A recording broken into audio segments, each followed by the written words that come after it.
Michelle, how well did you know your grandparents? What kind of people were they? I don't know much about my grandparents, but I think they are good people because they are my ancestors. Do you really think that? Yeah, why not? Everyone tells me that my grandpa, the one that's the subject of the story, was not a nice person. No. Yeah, my dad had a really tough relationship with him. And so, how I don't think he was abused or anything. But, when you have like a strict parent, there's two outcomes. One is you become like them or you do the opposite. And one of the reasons my dad was really, really nice was I think that his dad was kind of a jerk to him. And so he was really extra nice to me. So that makes you a jerk. Yeah, I'm kind of mean to my kid. He's going to think like, my dad was an asshole. But it's only to help him get better. That's what I would say.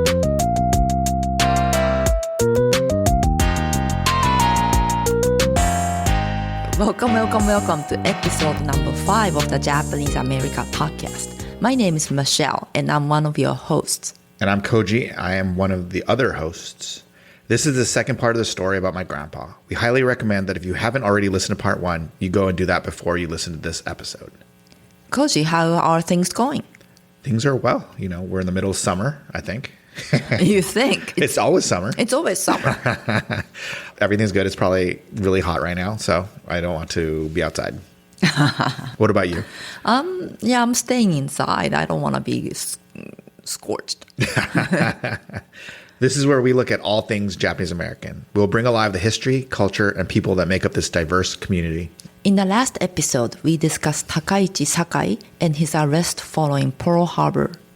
Then he was given a loyalty questionnaire while in the Topaz concentration camp. He answered no to questions 27 to 28. Koji, should we get started? Let's get started.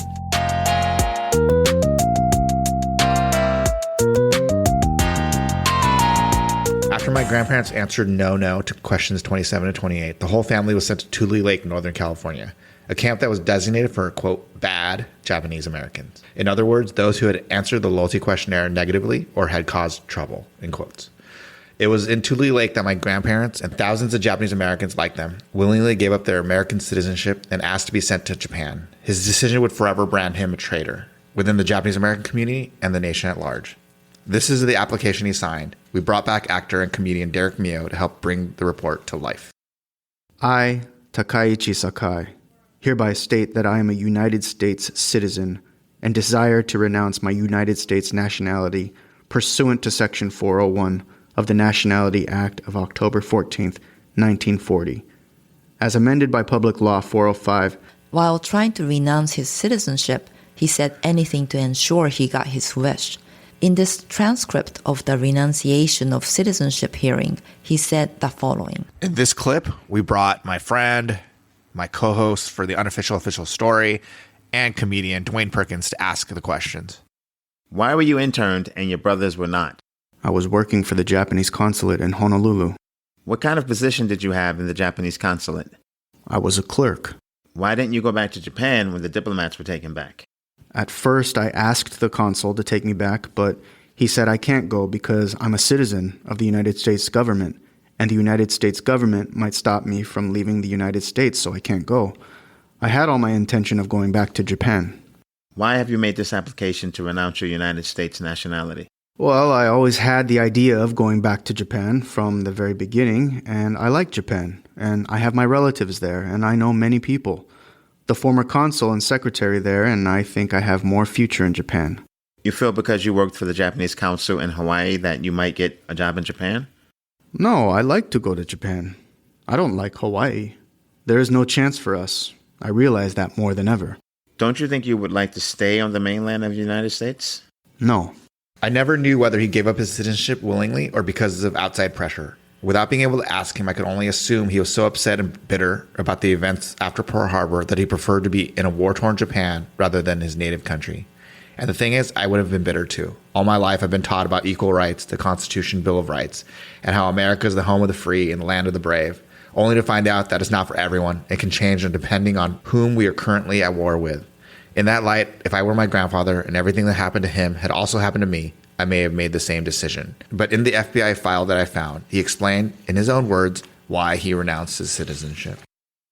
I was at Block 16, Tule Lake, with my family. I did not know whether the camp would close or stay open, and I heard different things. That I might be sent outside of camp, and a number of men said that we could not tell for sure how things were going, and we had to be prepared. I did not want to take the chance of being separated from my wife and 3 children, and I thought that if we were sent outside together that I could not provide a livelihood for my family or even know that we could live in safety. Toshiro Nakayama, member of the Seinen-dan who lived in our Block 16, and also his mother, Mrs. Tachibana, and other people, and also newspaper reports told us about how dangerous it was outside of camp for people of our race. Mr. Chuman, Block 16 officer of Seinen-dan, and Mr. Nakayama and others too, said we could stay safely in camp just like aliens if we renounced citizenship and would not have to relocate until after the war ended and people lost their hostility to us. They said also if we really did get deported to Japan and had U.S. citizenship, we'd be put in jail or into a Japanese internment camp. All of my family feared harm from the organization of Mr. Chuman and Toshiro Nakayama, both officer and member of Seinen-dan, living in our Block 16, were against us and thought us to be U.S. spies if we didn't make an application for renunciation.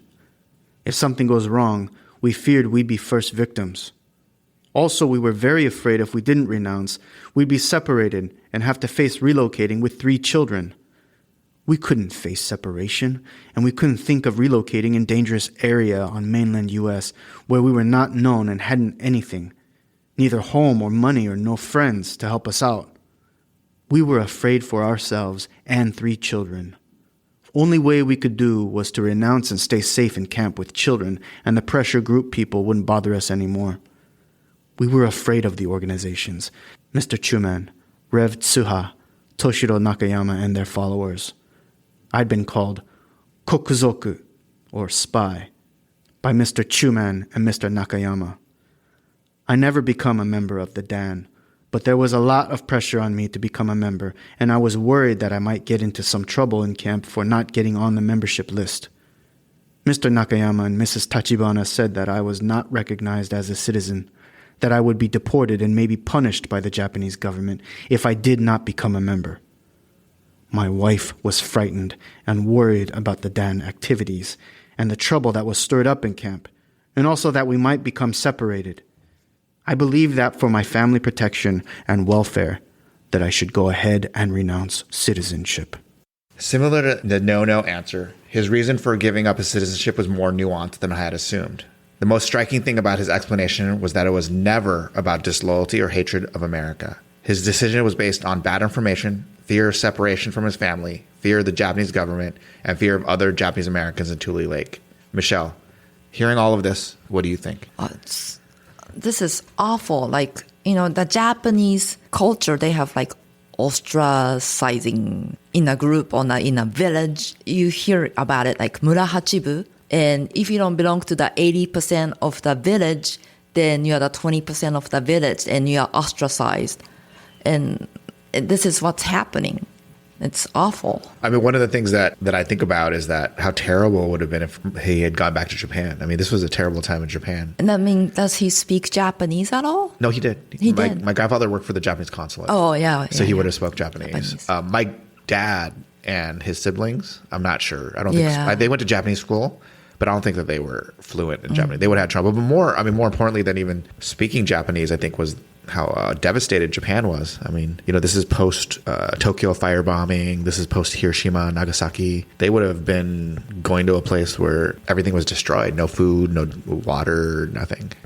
And I don't know, in Japan, people really don't like people who go back to Japan from like America or Western country and say, hey, I'm from America, and they just don't like you. Yeah, and I had a hard time. Yeah, so this would be awful for him to, go back. Yeah, I remember as a kid, my mom would say, I'm Japanese. And then I went to Japan and people were not nice to me. Yeah. And then I said, well, I guess I'm not Japanese. But then I'm like, well, I'm not American because I look like this. And so what am I? But now in Japan nowadays is a little bit better. Yeah, it's a little bit better. But but before, even the 80s, it was kind of, like Tokyo was okay. But you got outside Tokyo, it was getting kind of rough around. They are okay with like white people, black people. Latin American people, but if you look like Japanese and don't speak the right Japanese, then they might be tough. Yeah, that's why it's easier for me to speak English in Japan and just act like I don't know anything than to speak Japanese, because my Japanese has an American accent.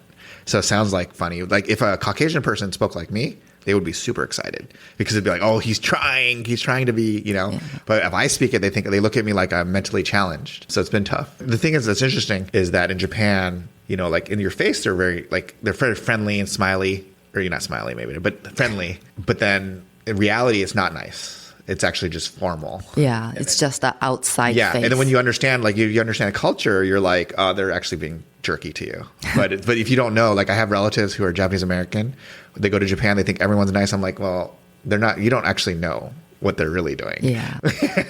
But without saying it. Yeah. Right? Because in Japan, you would never say that to somebody. Yeah.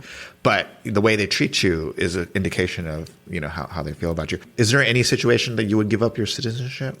Well, you're an American citizen now, yeah, right? so I had to give up my citizenship because Japanese government don't give you dual citizenship. You choose to pick another nationality. If you are born with dual citizenship, like my son, he has Japanese citizenship and American You have to citizenship. choose, though, at some point, don't they? You have to choose at 18, I believe. No, well, this is what I was told.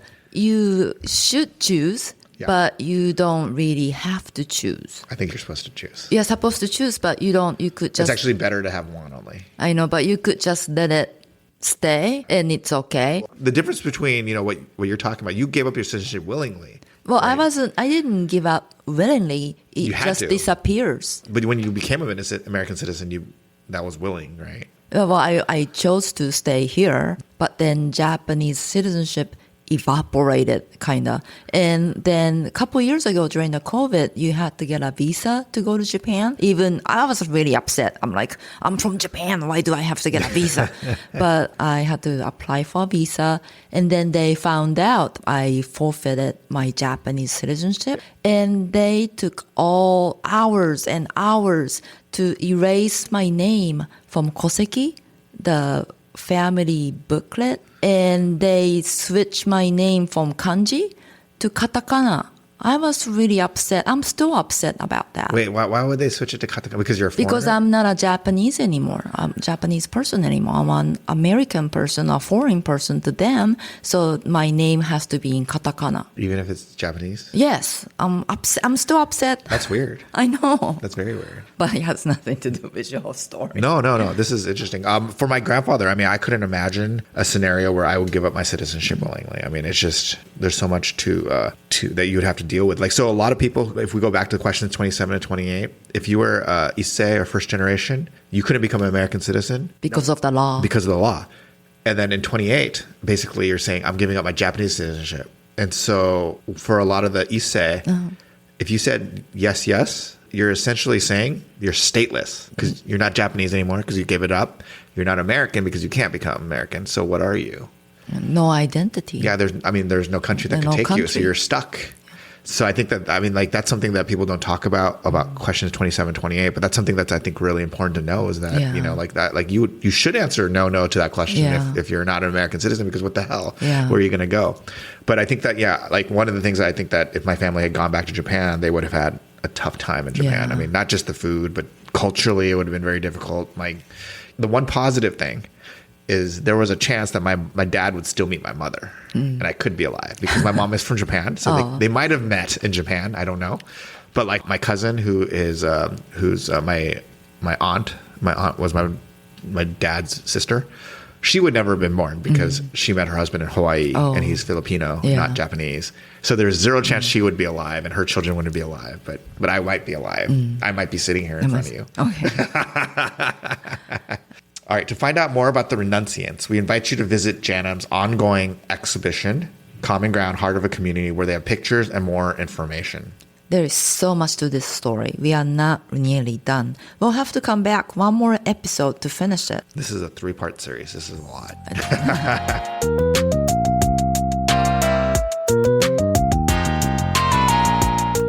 As we do every month, we need to do something fun, or at least interesting. What would be worth giving up your citizenship for? Well, I already gave did. up my citizenship. For what? For American citizenship. Well, for your husband, right? Well, my Family. husband's American, and actually, I don't know. My husband has a job that requires like a background check, so he needs to have an American wife. Okay. So you gave up your citizenship for your husband. Yes, yeah, to keep my housewife job. Was it worth it? Yeah, he's paying all my bills. I mean, do you miss anything about having a Japanese citizenship? Not really, because I live here, but I'm still upset that they changed my name from kanji to katakana. When I saw that, I was crying. That because my name was in kanji, that was my identity, and it's taken away. That's kind of petty. I know. Just to change your name to. I don't understand why but they took like many hours. Like there were like 4 people involved for changing my name from kanji to katakana. I'm like, don't you have better things to do? Yeah. I mean, there's not a lot of people in Japan anymore, so yeah. why go through that much work? Well, I'm not paying the taxes in Japan, so I guess that's okay. In Japan, citizenship, though, is very much about blood and heritage. And they are very, I say they because I'm not them anymore. They are very proud of their passport, Japanese passport. They claim that with Japanese passport, Japanese citizens are allowed to more countries than any other passports. I don't know if that's true, but that's what they say. Well, when I've traveled in the Middle East, I always tell people I'm Japanese. It's just safer. The only place I don't tell people I'm Japanese is Asia. When I'm in Asia, it's typically not great to be Japanese. I say I'm American. Even in countries that being American's not great, it's probably better than being Japanese. But everywhere else, when I go, like I've been into like Israel, and they ask me, what are you? I say I'm Japanese in English, and then they're like, oh, great, and they want me to buy stuff. Nice. Because America, doesn't have a great history sometimes in the Middle East. Yeah. But that's always funny. But for me, what would I give up for my citizenship for? I don't know. I mean, I didn't have to give it up for love. So, I mean, I think... You mean money? Money. Hopefully your husband doesn't listen to this. Yeah. I don't know. The only thing I could think of is if, my country did something that I wasn't proud of and that I needed to make a statement, maybe. My grandfather, one of the reasons he made the decision, I think, was for his family. And I think that he decided that it was not safe if he didn't decide it first, it just in the camp itself. And then he decided that like they might be separated if he didn't. And then third, he decided that if he didn't ask for it, it would have been unsafe when he got back to Japan because he thought that, I don't think it was wrong, that if he was forced to go to Japan anyway, the earlier he went, the better it would be for him. Yeah. And if he said no to America, he's a no and renouncing his citizenship. And the earlier he got there, the better it would be for him. Because ultimately, I was kind of joking that he wouldn't do well in Japan. I mean, I think he would probably do well because he spoke Japanese. He had Japanese. I mean, he was friends with the consulate. He had friends there. So he probably would have done okay, better than a lot of the Japanese Americans who had no contact in Japan left. True. And he had family there too. So he would have been probably okay. But, he was willing to give up for his family. And I think that's probably the only thing I would give it up for. Yeah, like citizenship is like, water, almost like water or air. You kind of think it's there, but like when somebody's taking that away, that's like, Yeah. Well, that's why I hurt your feelings when they changed your kanji. Yeah, kanji. And you have to like wait in the line for foreigners to come in the country. I mean, that's a longer line, but it's a 30-minute longer line. I mean, it's significant, maybe even longer. But when I come back here, it's smooth.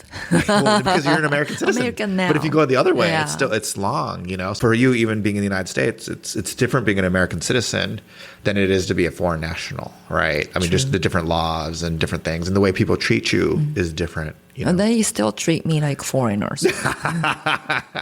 So do you ever feel like you're lost, like between the two cultures?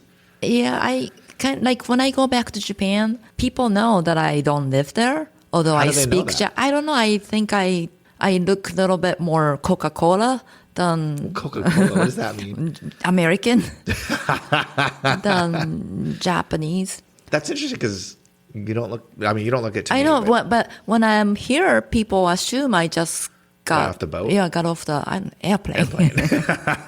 But when I go back to Japan, people think I don't live there. Yeah, I mean that's funny because one of my earliest memories of being in Japan was I was on a beach in my swimwear, and these kids were making fun of me. Oh, no. Why? And it was like, well, because I was American. I was Nikkei. How do they even know? Because I didn't say anything. Yeah. I wasn't talking to anybody. And I remember just being like, well, how do you know that? Like my mom or my cousin was telling me it's the way I walk and the way is that true? I mean, yeah, I know exactly. When Japanese people, I mean, like sometimes you see a lot of people walking, a lot of Asian people walking. I know who's Japanese because really? how they walk. How do they walk different? It's just, you just know? I just know, like, oh my gosh, she must be Japanese. I thought Americans walk is a little bit more sauntering, like a little bit more like confidence. I guess it is different. I guess I could probably tell. Yeah, you could tell. I mean, you just have to watch. I took an acting class when I was younger to learn how to write better. And one of the funny things in the acting class is that every student has to walk on the stage. And then they walk back and forth a couple times. And then everyone in the class like had to pretend to walk like them. But what happens is that they would exaggerate little things until it would be it'd be so funny. And then the person would get their feelings hurt because they would be exaggerating like a limp or like a saunter. Yeah. But it was really funny to watch. And also, when you hear Japanese people talking on the street, it's usually people from Osaka because they talk loud. Oh, okay. And Japanese people from Tokyo, they don't talk loud, so you can't really tell. When I was in Japan last, I was with Brazilians, and we were on a train. And by the time we got to our final train station, no one was in the cart with us anymore. It's because we were speaking Portuguese, Spanish, and English, and some Japanese, and we were loud. And so by the time we got to, everybody had left, and they were all glaring at us like we're the worst Japanese people. They're like, why are these Japanese people speaking? But Japanese people are quiet until they sneeze on the train, like, like, oh my gosh. Is that what it is? Yeah. I've never noticed that. That's weird. Next time you'll notice. Okay, next time I'll notice.